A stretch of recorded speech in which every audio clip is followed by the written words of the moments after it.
దేవుని నామమునకు స్తోత్రములు కలుగునుగాక. హల్లెలూయా, హల్లెలూయా. ఈరోజు దేవుడు మనలను ప్రేమించి ఆయన ఉచితమైన కృపను బట్టి, ప్రేమను బట్టి ప్రభు యొక్క పాద సన్నిధిలో చేరి ఆయన నామమును స్తుతించే ధన్యత, ఆరాధించే ధన్యత మనకిచ్చిన గొప్ప దేవునికి కృతజ్ఞతాస్తుతులు చెల్లించుకొనుచు వాక్య ధ్యానంలోనికి వెళదాం. వాక్య భాగముగా బైబిల్లో మనం ఇద్దరు వ్యక్తులను జ్ఞాపకం చేసుకుందాం. ఈరోజు వాక్య భాగంలో మనం చూస్తే బైబిల్ గ్రంథంలోనే వారిద్దరూ కూడా ఒక ఆదర్శవంతమైనటువంటి దంపతులు. వారిద్దరూ కూడా ఆదర్శమైన దంపతులైన అకుల ప్రిస్కిల్లా గురించి మనం జ్ఞాపకం చేసుకుందాం. అందరికి తెలుసు కదా, అకుల ప్రిస్కిల్లా అందరికీ తెలిసిన వారే. చాలాసార్లు కూడా నేను వారి గురించి చెప్పాను. ఈరోజు మరలా జ్ఞాపకం చేసుకుందాం. ఈ క్రొత్త నిబంధనలో అకుల ప్రిస్కిల్లా అనే దంపతుల పేర్లు మరి 6 సార్లు వ్రాయబడిందంటే ప్రస్తావించబడింది. 6 పర్యాయములు ప్రస్తావించబడ్డాయి. అలాగే 6 సందర్భాల్లో కూడా ఇద్దరు పేర్లు వ్రాయబడినాయి. అంటే వారిద్దరూ దంపతులే, కానీ విడివిడిగా ఎక్కడా లేదనమాట. ఇద్దరు విషయాలలో మనం జ్ఞాపకం చేసుకుంటే ఇద్దరు పేర్లు 6 సార్లు అక్కడ వ్రాయబడినట్లుగా వాక్యంలో మనం చూస్తూ ఉంటాం. ఏ ఒక్కరి పేరు కూడా ఎక్కడ విడిగా ప్రస్తావించబడలేదు.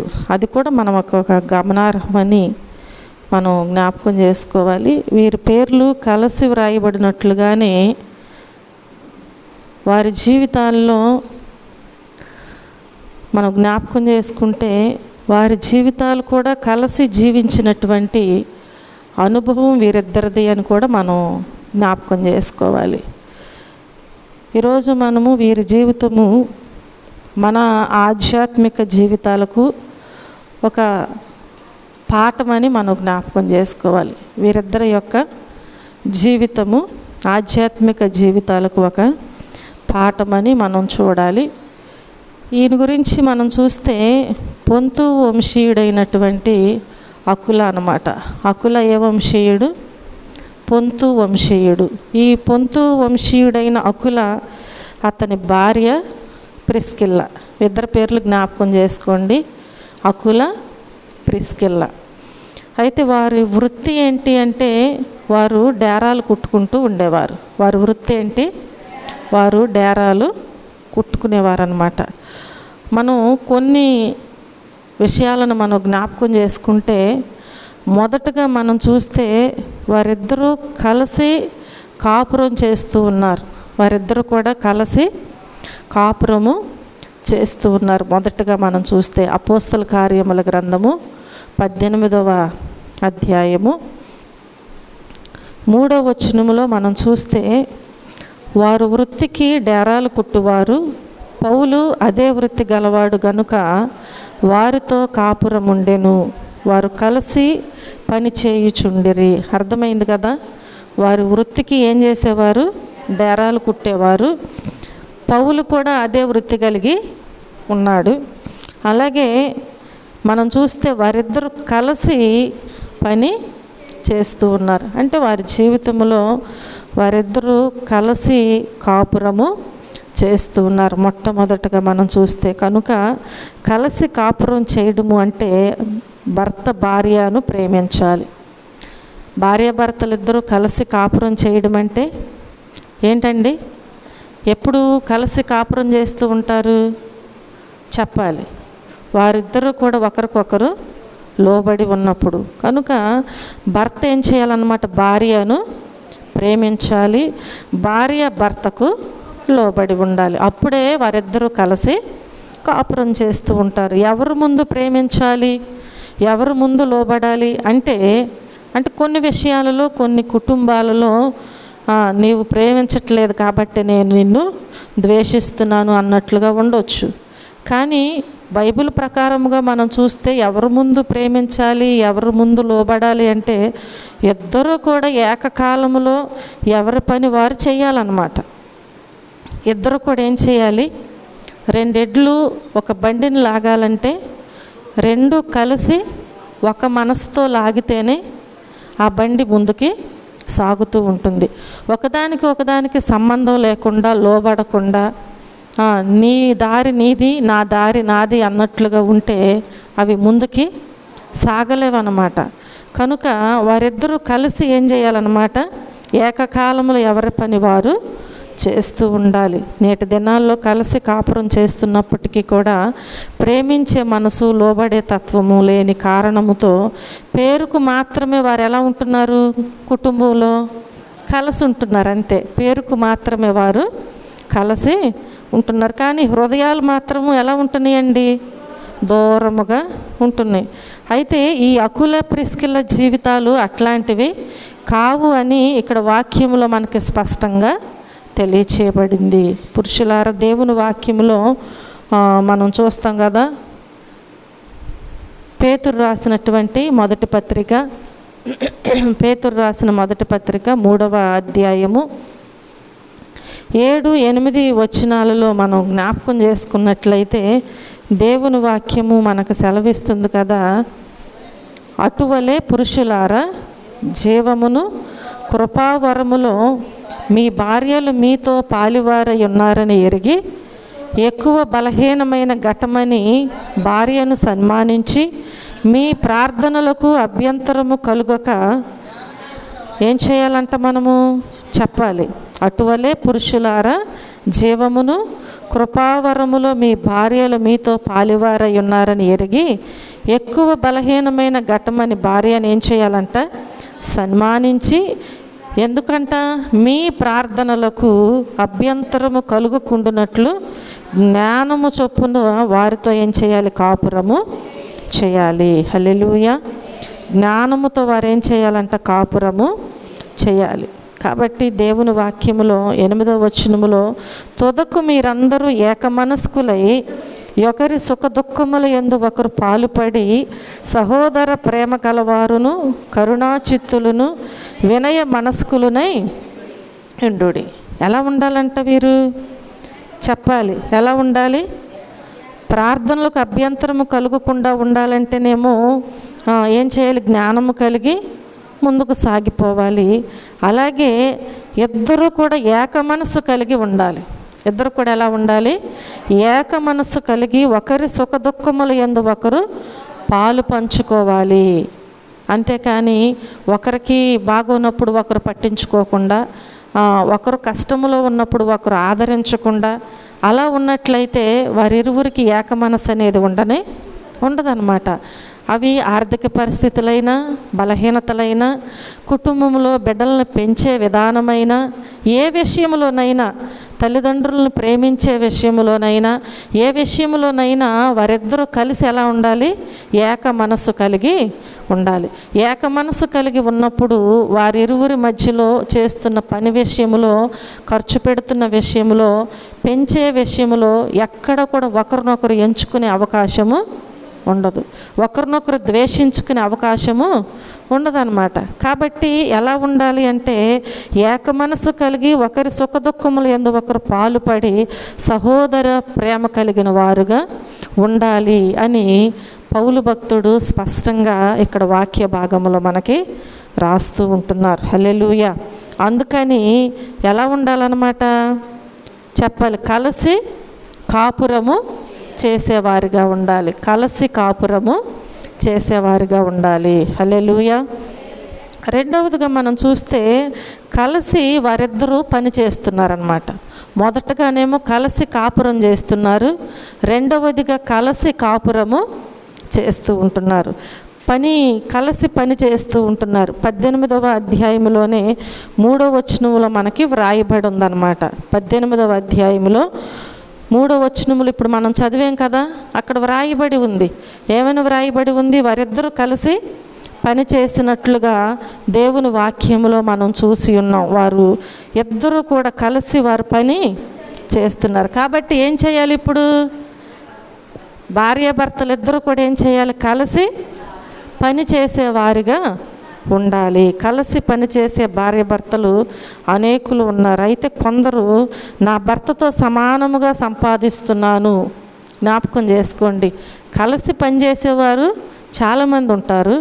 కానీ కొంతమంది విషయంలో మనం చూస్తే వారి ఆలోచన విధానము ఎలా ఉంటుంది అంటే, నా భర్తతో పాటు నేను సమానముగా సంపాదిస్తున్నా, నేనెందుకు ఆయనకు లోబడి ఉండాలి అనే ఆలోచన. అంటే అదొక గర్వం అన్నమాట. అలా ఉన్నప్పుడు వారు కలిసి పని చేయలేరన్నమాట. నీకంటే నేనేం తక్కువ కాదు కదా అనేటువంటి ఆలోచన వారిద్దరు మనసును వేరు చేస్తూ ఉంటుంది. కనుక ప్రియమైన దేవుని బిడ్డలారా, అకుల ప్రిస్కిల్ల కలిసి వారు పని చేస్తున్నట్లుగా మనం వాక్యములో చూసాం. కలిసి కాపురం చేస్తున్నారు, కలిసి పని చేస్తూ ఉంటున్నారు. కనుక ఒకరికొకరు ఏం చేయాలి? లోబడుతూ ఉండాలి. నా సంపాదన నీ అంత ఉంది కాబట్టి నేను నీకెందుకు లోబడాలి అన్నట్లుగా ఉండటానికి వీల్లేదు. నా సంపాదన నా ఇష్టము అంటూ మనం ఎప్పుడు కూడా భర్త మీద ఎదురు తిరిగేవారుగా కూడా ఉండటానికి వీల్లేదు. అనేకులు అలాంటి స్థితిలో ఉండి కుటుంబంలో అనేకమైన గలిబిలులు గొడవలతో ఉంటున్నట్లుగా కూడా మనం సమాజంలో చూస్తూ ఉంటున్నాం. కనుక దేవుని కలిగినటువంటి మనము అలా ఉండటానికి వీల్లేదు. అయితే ఈ ప్రిస్కిల్ల భర్తతో పాటు ఏం చేస్తుంది? డేరాలు కుడుతుందన్నమాట. భర్త చేస్తాడు కదా, నేనెందుకు అని అనుకోవట్లా. అంటే వారిద్దరు కలిసి పని చేస్తున్నారు కాబట్టి భర్తతో పాటు డేరాలు కుట్టేది, అతనితో కలిసి కష్టపడేది కానీ భర్త మీద ఎన్నడూ కూడా ఎదురు తిరిగేదిగా కనిపించట్లా. మూడవదిగా మనం చూస్తే వారిద్దరూ కలిసి నడిచినట్లుగా మనం చూస్తాం. కలిసి కాపురం చేస్తున్నారు, కలిసి వారు పని చేస్తున్నారు. మూడవదిగా కలిసి వారు నడుస్తూ ఉంటున్నారు. ఈ 18వ అధ్యాయంలోనే 18వ వచనములో మనం చూస్తే, పౌలు ఇంకను బహుదినములు అక్కడ ఉండిన తరువాత సహోదరుల యొద్ద సెలవు పుచ్చుకొని తనకు మ్రొక్కుబడి ఉన్నందున కేంక్రేయాలో తల వెండ్రుకలు కత్తిరించుకొని వాడ ఎక్కి సిరియాకు బయలుదేరెను. ప్రిస్కిల్ల అకుల అనువారు అతనితో కూడా వెళ్ళిరి. ఇప్పుడు వీరిద్దరు కలిసి నడుస్తున్నారన్నమాట. అంటే వారి ప్రయాణములో ఒకరు ఆగి ఒకరు వెళ్ళట్లేదు. పౌలు భక్తుడితో కలిసి వారిద్దరూ కలిసి నడుస్తున్నట్లుగా వాక్యములో మనం చూస్తున్నాం. దేవుని వాక్యములో ఉంటుంది కదా, ఆమోసు గ్రంథము 3వ అధ్యాయము 3వ వచనములో తెలియచేయబడద్ది. చిన్న ప్రవక్తల్లో మనం చూస్తే ఆమోసు గ్రంథము 3వ అధ్యాయము 3వ వచనములో మనం దేవుని వాక్యాన్ని చూస్తే అక్కడ తెలియచేయబడద్దు కదా, సమ్మతింపకుండా ఇద్దరు కూడి నడుతురా. చూడండి, సమ్మతింపకుండా ఇద్దరు కూడి నడుస్తారా అంటే నడవరు. ఇందాక మనం 2 ఎడ్ల గురించి చెప్పుకున్నాం. ఇద్దరు మనుషులైనా సరే సమ్మతి లేకుండా కలిసి వారు ప్రయాణము చేయలేరు అని దేవుని వాక్యం సెలవిస్తుంది. కనుక సమ్మతింపకుండా ఇద్దరు కూడి నడుతురా అంటే నడవరు. కలిసి నడవాలి అంటే ఇప్పుడేముండాలని ఇక్కడ ఉద్దేశము? సమ్మతి ఉండాలి. కలిసి నడవాలంటే ఏముండాలి? సమ్మతి ఉండాలన్నమాట. కాబట్టి సమ్మతించాలి అంటే ఒకరి పరిస్థితి పట్ల ఇద్దరూ ఒకే ఉద్దేశాన్ని లక్ష్యాన్ని కలిగి ఉండాలి. ఒకరి పరిస్థితి పట్ల ఏం చేయాలన్నమాట చెప్పాలి. ఇద్దరూ కూడా ఒకే ఉద్దేశాన్ని లక్ష్యాన్ని కలిగి ఉండాలి. అప్పుడే వారిద్దరూ సమ్మతించి ఏం చేస్తారు? ముందుకు నడుస్తూ ఉంటారు. ఒకే ఉద్దేశ్యము, ఒక లక్ష్యం అనేది వారికి లేనప్పుడు సమ్మతి ఉండదు. సమ్మతి లేనప్పుడు ఇద్దరు కలిసి నడవరు. వారు ఫ్రెండ్స్ అయినా కావచ్చు, భార్యాభర్తలైనా కావచ్చు, అన్నదమ్ములైనా కావచ్చు, అక్క చెల్లెండ్రైనా ఎవరైనా కావచ్చు. కాబట్టి దేవుని వాక్యం ఏమంటుంది అంటే, సమ్మతింపకుండా ఇద్దరు కూడి నడుతురా అంటే నడవరు. నడవాలి అంటే వారికి సమ్మతి అనేది ఉండాలి. ఒకరి అభిప్రాయం పట్ల మరొకరు గౌరవం ఇవ్వాలి. నడవాలంటే ఒకరి అభిప్రాయం పట్ల మరొకరు ఏమి ఇవ్వాలి? గౌరవం ఇవ్వాలి, ఆ గౌరవము కలిగి ఉండాలి. వారు మాత్రమే కలిసి నడవగలరు. కనుకనే ఈ పౌలు భక్తుడి పట్ల వీరిద్దరికి, అకులాకి ప్రిస్కిల్లాకి గౌరవం ఉంది కాబట్టి వారిద్దరు కలిసి నడిచినట్లుగా దేవుని వాక్యంలో మనము చూస్తూ ఉంటున్నాం. అయితే మన నడక ఏ రీతిగా ఉండాలంటే, మీరు ప్రియులైన పిల్లల వలె దేవుని పోలి నడుచుకోవాలని వాక్యం ఉంది కదా. ఎక్కడుంటుంది అది? ఎఫెసీయులకు రాసిన పత్రికలో మనం చూస్తే, జ్ఞాపకం చేసుకుంటే 5వ అధ్యాయము మొదటి 2 వచనాలను మనం జ్ఞాపకం చేసుకుంటే, కావున మీరు ప్రియులైన పిల్లల వలె దేవుని పోలి నడుచుకొనుడి, క్రీస్తు మిమ్మును ప్రేమించి పరిమళ వాసనగా ఉండుటకు మన కొరకు తన్ను తాను దేవునికి అర్పణముగాను బలిగాను అప్పగించుకొనెను. అలాగుననే మీరును ప్రేమ కలిగి నడుచుకొనుడి. హల్లెలూయా. ఎలా ఉండాలంట? మనం కూడా ప్రేమ కలిగి నడుచుకోవాలి. మన నడక ఏ రీతిగా ఉండాలంటే, ప్రియులైన పిల్లల వలె దేవుని పోలి నడుచుకోవాలంట. ఎవరికి ప్రియులైన పిల్లలు కదా? మన దేవునికి, మనలను సృష్టించిన దేవునికి ప్రియమైన పిల్లలుగా ఉండి ఎవరిని పోలి నడుచుకోవాలి కదా. ఇప్పుడు మనకి పిల్లలు ఉన్నారు. మన పిల్లలు తల్లిదండ్రులు ఏం ఆశిస్తారంటే, నాకులాగా నా పిల్లలు కూడా కష్టపడి చదువుకోవాలి, మంచి భవిష్యత్తు కావాలి నా పిల్లలకని ఆశిస్తారు. అలాగే తల్లిదండ్రులను పట్ల వారిని పోలి నడుచుకుంటే అప్పుడు వారికి ఏముంటుంది? ఆనందము, సంతోషం ఉంటుంది. మరికొంతమంది విషయాలలో తండ్రి ఒకవేళ అలా త్రాగుబోతైనా కానీ వారి పిల్లలు చాలా మంచిగా ఉన్నారండి. కాబట్టి దేనిని బట్టి గొప్పగా చెప్పుకుంటారంటే, తండ్రి తాగుబోతైతే పిల్లోడు కూడా అలా ఉండాలని ఉందా అనే దానిని చెప్పుకుంటారు. తండ్రి అలాంటి వాడైన కుమారుడు చాలా బుద్ధిగా ఉన్నాడండి అని. కాబట్టి ఇప్పుడు దేవుడు ఏం కోరుకుంటున్నారంటే, ఆయన పిల్లలైన మనమంట ఆయనను పోలి నడుచుకోవాలి. దేవుని పోలి ఏం చేయాలి? మనము నడుచుకోవాలి. మన దేవుడు ఎలాంటి దేవుడు అంటే, ఆయన ప్రేమించే దేవుడు. మన దేవుడు ఎలాంటి దేవుడు? ఆయన ప్రేమించే దేవుడు. కాబట్టి క్రీస్తు మిమ్మును ప్రేమించి పరిమళ వాసనగా ఉండుటకు దేవుడు ఏం చేశాడు? మన కొరకు తన్ను తాను దేవునికి అర్పణగాను బలిగాను అప్పగించుకున్నాడు. మనం దేవుని పోలి నడుచుకోవాలంటే దేవుని ఉద్దేశ్యములు మనము ఎరిగి ఉండాలి. దేవుని నడవడికలను మనం నేర్చుకోవాలి. ఆయన ప్రేమ ఎలాంటిదో మనం గుర్తించాలి.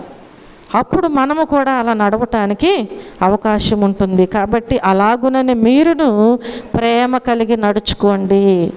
మనం కూడా ఏం చేయాలంట? దేవుని పోలి నడుచుకోవటం అంటే దేవుని ఉద్దేశములను ఎరిగిన వారుగా ఉండి ఆయనను పోలి నడుచుకోవాలి. ప్రేమ కలిగి మనము ముందుకు సాగిపోవాలని చక్కటి విషయాలు పౌలు భక్తుడు మనకు తెలియజేస్తున్నారు. హల్లెలూయా. అట్టి జీవితాన్ని ఇప్పుడు ఎవరు కలిగి ఉన్నారు? అకుల ప్రిస్కిల్లా జీవించగలిగారు ఆ రీతిగా. ఎందుకంటే వారిద్దరూ కలిసి నడుస్తున్నారు కాబట్టి ఏ విషయంలో కూడా వారు తొట్టిల్లిపోకుండా దేవుని పనిలో వారు దేవుని పోలి నడుచుకునే అవకాశం వారికి దొరికినట్లుగా మనం చూస్తూ ఉంటున్నాం. అట్టి రీతిగా కలిసి మనం కూడా నడవాలని మనం ఏం చేయాలి? దేవుని దగ్గర ప్రార్థన చేయాలి. 4వదిగా మనం చూస్తే, కలిసి వాక్యాన్ని విన్నారు. వారు ఎలా ఉన్నారు? కలిసి వాక్యాన్ని విన్నారు, కలిసి అపోల్లోను చేర్చుకున్నారు. కలిసి వాక్యాన్ని విన్నారు, వారిద్దరూ కలిసి అపోల్లోను చేర్చుకున్నారు. వారిద్దరూ కలిసి దేవుని మార్గము మరి పూర్తిగా వారు ఏం చేశారంటే ఉపదేశించారు. వారిద్దరూ కలిసి ఏం చేశారు? దేవుని మార్గాన్ని ఉపదేశించారు. అలాగే కలిసి వారు ప్రోత్సహించారు. హల్లెలూయా. ఎన్ని గుణగణాలు మనకు కనిపిస్తున్నాయో భార్యాభర్తలు ఇద్దరిలో కూడా. కాబట్టి మనం జ్ఞాపకం చేసుకున్నట్లయితే అలెగ్జాంద్రియ వాడైన అపోల్లో అను ఒక యూదుడు ఎఫెసునకు వచ్చాడనమాట. వాక్యములో మనం చూస్తే ఈ 18వ అధ్యాయంలోనే 24వ వచనము నుంచి మనం జ్ఞాపకం చేసుకుంటే 18వ అధ్యాయము 24 నుంచి 27 వరకు అలెగ్జాంద్రియ వాడైన అపోల్లో అను ఒక యూదుడు ఎఫెసునకు వచ్చెను. అతడు విద్వాంసుడును లేఖనముల యందు ప్రవీణుడునై ఉండెను. అతడు ప్రభువు మార్గము విషయమై ఉపదేశము పొంది తన ఆత్మయందు తీవ్రపడి యోహాను బాప్తిస్మం మాత్రమే తెలుసుకొనిన వాడైనను యేసును గూర్చిన సంగతులు వివరముగా చెప్పి బోధించుచు సమాజ మందిరములో ధైర్యముగా మాటలాడారంభించెను. ప్రిస్కిల్ల అకులయు విని అతను చేర్చుకొని, అర్థమైంది కదా ఇక్కడ, ప్రిస్కిల్ల అకుల ఏం చేశారు చెప్పాలి, కలిసి వాక్యాన్ని విన్నారు. వారిద్దరూ కూడా ఏం చేశారు, కలిసి అపోల్లోను చేర్చుకున్నారు. ఇద్దరు కలిసి దేవుని మార్గము మరిపూర్తిగా అతనికి విషదపరిచారు. అర్థమవుతుందా? తరువాత అతడు అకయాకు పోదలిచినప్పుడు అతనిని చేర్చుకొనవలెనని సహోదరులు ప్రోత్సాహపరచుచు అక్కడి శిష్యులకు రాసిరి. అతడు అక్కడికి వచ్చి కృపచేత విశ్వసించిన వారికి చాలా సహాయము చేశాను. యేసే క్రీస్తు అని లేఖనముల ద్వారా అతడు దృష్టాంతపరచి యూదుల వాదమును బహిరంగముగాను గట్టిగాను ఖండించుచు వచ్చెను. హల్లెలూయా, హల్లెలూయా. కనుక ప్రియమైన దేవుని బిడ్డలారా, ఇక్కడ మనం జ్ఞాపకం చేసుకుంటే అకులాయు ప్రిస్కిల్లాయు విన్నారు, అతను చేర్చుకున్నారు, దేవుని మార్గమును పూర్తిగా ఏం చేశారు, విషదపరిచారు. తరువాత అతడు అకయాకు పోదలిచినప్పుడు అతనిని చేర్చుకోవాలని సహోదరులు ప్రోత్సాహపరచుచు అక్కడి శిష్యులకు లేఖ వ్రాసినట్లుగా మనం చూస్తూ ఉంటున్నాం. కనుక వారిద్దరూ కలిసి దేవుని కార్యాలు చక్కపరిచి ఉన్నారు. ఎందుకు అలా చేయగలిగారు అంటే వారిద్దరూ కలిసి కాపురం చేస్తున్నారు, కలిసి నడుస్తున్నారు, అలాగే కలిసి వారు ఏం చేస్తున్నారు, పని చేస్తున్నారు. కాబట్టి దేవుని పనిలో కూడా కలిసి వారు ముందుకి సాగిపోతున్నారు. ఒకవేళ భార్య రక్షించబడి భర్త రక్షణ పొందకపోతే ఎలా ఉంటుంది? దేవుని పనిలోనైనా ఏ విషయంలోనైనా ఒకరు ముందుకు వస్తే ఒకరు వెనక్కి వెళుతూ ఉంటారు. ఇద్దరు కలిసి రక్షించబడినప్పుడు ఒకరికి అనుభవం ఉండి ఒకరికి లేకపోయినప్పుడు ఏం చేయాలి, నేర్పించి ఇద్దరు కలిసి దేవుని పనిలో ముందుకి సాగిపోనట్లుగా నడిపించాలి. అలాంటి జ్ఞానము ఎవరిస్తారు అంటే దేవుడే ఇస్తారు. దేవుని దగ్గర ప్రార్థించినప్పుడు దేవుడు తప్పకుండా మనకు సహాయము చేస్తారు. హల్లెలూయా. వారినే వాడుకోవటం కాదు, ఈరోజు మనం కూడా దేవుని పోలి నడుచుకుంటే, ఆయన పోలి మనం ముందుకు సాగితే మనల్ని కూడా దేవుడు తప్పకుండా వారి వలె వాడుకుంటారు అని నేను మీకు తెలియజేస్తున్నాను. ఐదవదిగా మనం చూస్తే పౌలుకి వీరిద్దరు ఎలా ఉన్నారంటే జత పనివారుగా ఉన్నారు. ఎలా ఉన్నారు? జత పనివారుగా. చూడండి, రోమీలకు రాసిన పత్రికలో, రోమీలకు రాసిన పత్రిక 16వ అధ్యాయము 3-4 వచనాలలో చూస్తే, క్రీస్తు యేసునందు నా జత పని వారైన ప్రిస్కిల్లకును అకులకును నా వందనములు చెప్పుడి. వారు నా ప్రాణము కొరకు తమ ప్రాణములను ఇచ్చుటకైనను తెగించిరి, మరియు వారి ఇంట ఉన్న సంఘమునకును వందనములు చెప్పుడి. నేను మాత్రము కాదు, అన్యజనులలోని సంఘముల వారందరూ వీరికి కృతజ్ఞులై ఉన్నారు. హల్లెలూయా. కారణం ఏంటి? వారిద్దరూ కలిసి ఏం చేస్తున్నారంట చెప్పాలి. వారిద్దరు ఏం చేస్తున్నారు? ప్రిస్కిల్లా అకుల కూడా ఏం చేస్తున్నారు? ఆయనతో జత పనివారుగా ముందుకు సాగుతున్నారు. అంటే ఆయన కష్టాలలో పాలుపంపులు పొందుతున్నారు, ఆయన ప్రయాణాలలో పాలుపంపులు పొందుతున్నారు, ఆయన పనిలో వారు పాలుపంపులు పొందుతున్నారు. ఆ రీతిగా మరి ఎక్కువగా దేవుని యొక్క పని వారు చేస్తూ ఉంటున్నారు. అనేకులకు ఇంకా మరి ఎక్కువగా బోధించే విషయంలోనైనా నడిపించే విషయంలోనైనా వారు ఎంతగానో ప్రయాసపడుచున్నట్లుగా మనం చూస్తున్నాం. కనుక మనం చూస్తే పౌలు కొరకు వారు ప్రాణం పెట్టడానికి కూడా ఏం చేశారంట? తెగించారంట. పౌలు కొరకు ఏం చేశారు? వారు ప్రాణం పెట్టడానికైనా తెగించినట్లుగా మనం చూస్తూ ఉంటున్నాం. కనుక ప్రియమైన దేవుని బిడ్డలారా, వీరి ఆధ్యాత్మిక జీవితాలు మన జీవితాలకు ఒక గొప్ప సవాలని మనం జ్ఞాపకం చేసుకోవాలి. బైబిల్లోని కొంతమందిని గురించి మనం చెప్పుకుంటున్నాం, వింటున్నాము, చదువుతున్నాము అంటే మనం కూడా ఏం చేయాలి చెప్పాలి. మనం కూడా ఏం చేయాలి? ఇద్దరు స్నేహితులు ఉన్నారు, ఒకడు బాగా చదివి ముందుకెళ్తున్న రెండో వాడు కూడా ఏమనుకోవాలి, నేను కూడా చదవాలనే పట్టుదల ఉండాలి. అప్పుడే వాడు కూడా ఏం చేస్తాడు, ముందుకి సాగిపోతాడు. కాబట్టి బైబిల్లో కొంతమంది భక్తుల గురించి మనం తెలుసుకున్నప్పుడు దేవుని పిల్లలైన మనం కూడా ఏం చేయాలంటే ఒక సవాలుగా తీసుకోవాలి. నేనెందుకు అలా ఉండకూడదు, నేనెందుకు దేవుని పనిలో ముందుకి సాగకూడదు అని ఏం చేయాలంటే ఎవరికి వారే ప్రయత్నం చేస్తూ ముందుకి సాగిపోవాలి. అప్పుడే వారికంటే మరి ఎక్కువగా దేవుని పని చేయగలుగుతారు. ఆనాడు వారు చేశారు, ఈనాడు నిన్ను దేవుడు వాడుకోవటానికి దేవుడు నిన్ను బలపరుస్తాడు, నీతో మాట్లాడతాడు. హల్లెలూయా. కాబట్టి ప్రియమైన దేవుని బిడ్డలారా, ఒక పని బాధ్యత మనం తీసుకున్నప్పుడు, దేవుని బిడ్డగా పిలువబడుచున్నప్పుడు ప్రాణాలకైనా మనము తెగించే వారముగానే ఉండాలి. అవునా? మళ్ళీ వెనక తిరిగి చూడటానికి వీల్లేదు. ఏదైనా కష్టం వచ్చిందని గబాల్ని వెనక్కి తిరగటానికి వీల్లేదు. అది ఇరుకు మార్గంగా ఉందని చెప్పి మరొక మార్గం వైపు చూడటానికి వీల్లేదు. ఏం చేయాలి? మనం ఏం చేయాలండి? ఇరుకు మార్గంలోనికి ప్రవేశింపచేసిన దేవునికి మనం ప్రార్థన చేయాలి. నీవే నాకు విశాలమైన మార్గాన్ని ఇస్తావు ప్రభు అని దేవుని మీద ఆధారపడి ముందుకు వెళితే అది కష్టమైన, నష్టమైన, బాధ అయినా, శ్రమైన, అది ఏ స్థితి అయినా దేవుడు తప్పకుండా మనకు సహాయము చేస్తారు. కనుక వారిద్దరూ కూడా అలాంటి గొప్ప జీవితాలు కలిగి ఉన్నారు. కాబట్టి వీరి ఆధ్యాత్మిక జీవితాలు ఇప్పుడు మన జీవితాలకి మనం ఒక గొప్ప సవాలు అన్నమాట. వీరి ఆదర్శప్రాయమైన జీవితాలను మనకును ఆదర్శముగా మనం మలుచుకోవాలి. నేను కూడా, వారే కాదు ప్రభు, నేను కూడా ఇలా నీ పనిలో ముందుకి సాగుతానయ్యా.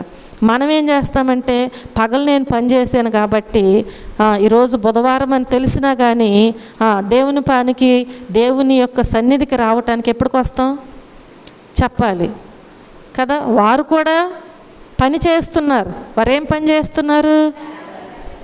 వారు కష్టపడుతున్నారు. నేను పద్దాక కష్టపడ్డాను కదా, పౌలు వచ్చి బోధించినప్పుడు వింటే చాలు అనుకోవాలా. పౌలుతో పాటు కలిసి నడుస్తున్నారు, పరిచర్యలో పాలు పంపులు పొందుచున్నారు, అన్ని విషయాలలో వారు కలిసి ముందుకి సాగిపోతున్నారు. మనం మందులుగా ఉన్నట్లయితే మనం దేనిలో ముందుకు వెళ్ళలేము. కాబట్టి ప్రార్థన యందును, సహవాసమందును, రొట్టె విరుచుట యందును ఏం చేయాలంట? ఎడతెగక పాల్గొన్నారంట నాడు. ఈరోజు మనం కూడా అలా పాల్గొని దేవుని పనిలో ముందుకు సాగితే దేవుడు తప్పకుండా వాడుకుంటారు. నేను పాడలేను కదా అని అనుకుంటే నువ్వు పాడలేవు కదా. ఈ బరువు నేను ఎత్తలేను అనుకుంటే ఎత్తలేవు. ఎలాగైనా నేను ట్రై చేసి దీన్ని ఇక్కడి నుంచి మా ఇంటికి తీసుకువెళ్ళాలి అని అనుకుంటే నువ్వేం చేయగలుగుతావు? ఏదో ఒక విధంగా దానిని మోయగలుగుతావు. అది అప్పుడు నీకు భారముగా ఉండదు. దేవుడు ఏమంటున్నారు? ఆయన కాడి కిందకు వస్తే సులువుగా చేస్తానని అంటున్నారు. దేవుడు ఏం చేస్తాడంట? సులువుగా చేస్తాడంట. కనుక ప్రియమైన దేవుని బిడ్డలారా, ప్రతి ఒక్కరూ కూడా ఈ అకుల ప్రిస్కిల్లాను బట్టి మనం జ్ఞాపకం చేసుకోవాలి. ఆదర్శవంతమైనటువంటి జీవితాలను జీవిద్దాము. ఆ రీతిగా మన జీవితాలను మనం సిద్ధపరచుకుందాం. ప్రార్థన చేయండి. అలాంటి కృపా, భాగ్యము, ధన్యత ప్రభు మనందరికీ అనుగ్రహించునుగాక.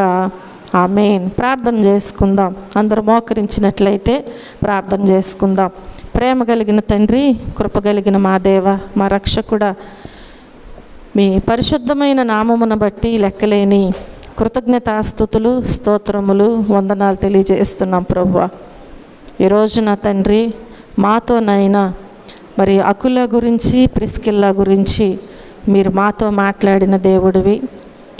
వాక్యమును విన్నటువంటి ప్రతి ఒక్కరూ కూడా వాక్యమును హృదయములో భద్రపరుచుకుని తిరిగి నెమరవేసుకుని వాక్యానుసారముగా జీవించటానికి మీ సహాయం దయచేయండి. విన్న వాక్యాన్ని విడిచిపెట్టకనైనా అయ్యా, ఇదిగో నా ప్రభువా, ప్రియమైన పిల్లల వల్లే నిన్ను పోలి నడుచుకోమని మీరు మాకు సెలవిచ్చి ఉన్నారు. కనుక మా జీవితాలలో నా ప్రభువా కలిసినైనా కాపురము చేయాలన్నా, కలిసి పని చేయాలన్నా, కలిసి నడవాలన్నా, కలిసి వాక్యాన్ని వినాలన్నా, అలాగే కలిసి అపోల్లోను చేర్చుకున్నారు, కలిసి దేవుని మార్గమును మరి పూర్తిగా ఉపదేశించారు, కలిసి ప్రోత్సహించారు. అలాంటి జీవితము మాకు కావాలి అన్న, అలాగే ఆనాడు వారు పౌలుకు జత పనివారుగా ఉన్నట్లు ఈరోజు మేము కూడా నైనా మీ పనిలో జత పనివారముగా ఉండాలి అన్న. అయ్యా మేము నా ప్రభు నిన్ను పోలి నడుచుకోవాలి కనుక మేము నా తండ్రి అయ్యా మీ పాద సన్నిధిలో నాయనా ముందుకు సాగిపోవాలి కనుక ఆధ్యాత్మిక జీవితంలో మేము ముందుకు సాగాలంటే మమ్మల్ని బలవంతులుగా చేయి ప్రభువా. ప్రార్థన చేయండి. ఆ ఆశ నీకు ఉన్నట్లయితే తప్పకుండా నువ్వు ప్రార్థన చేయి, దేవుడు నెరవేరుస్తారు.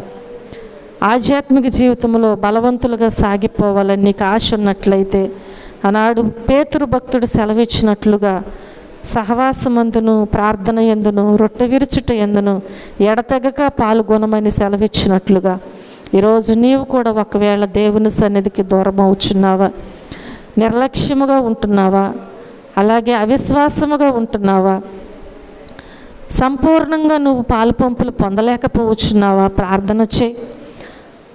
నీ బలహీనత ఏమై ఉన్నదో, నిర్లక్ష్యమా, వెళ్ళొచ్చులే అని అనాలోచన, ఇంకా టైం ఉందిలే అన్నట్లుగా ఒకవేళ నీవు ఉంటున్నావా, నీ బలహీనత ఏమై ఉందో దేవుని దగ్గర ప్రార్థన చేయి.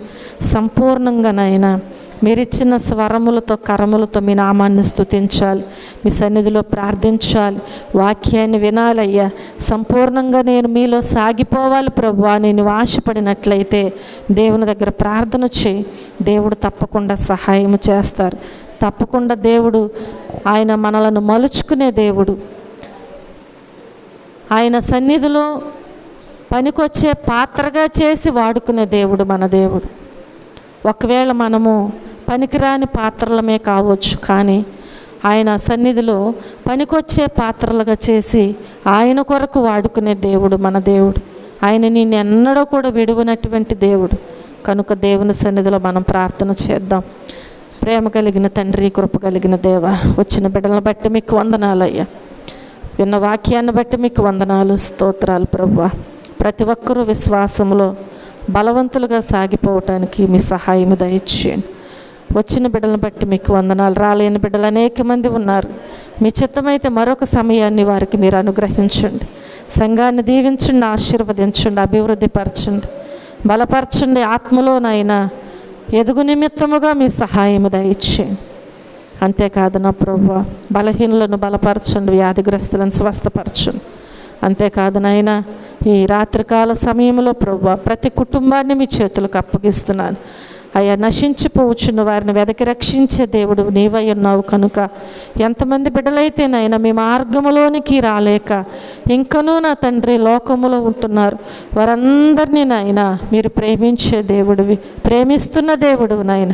ఎందుకంటే మీరు లోకమును ఎంతో ప్రేమించారు.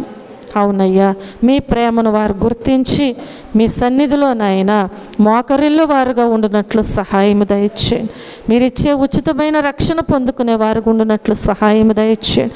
మీకు లోబడే ఉండేవారుగా సహాయం దయచేయండి ప్రభువా.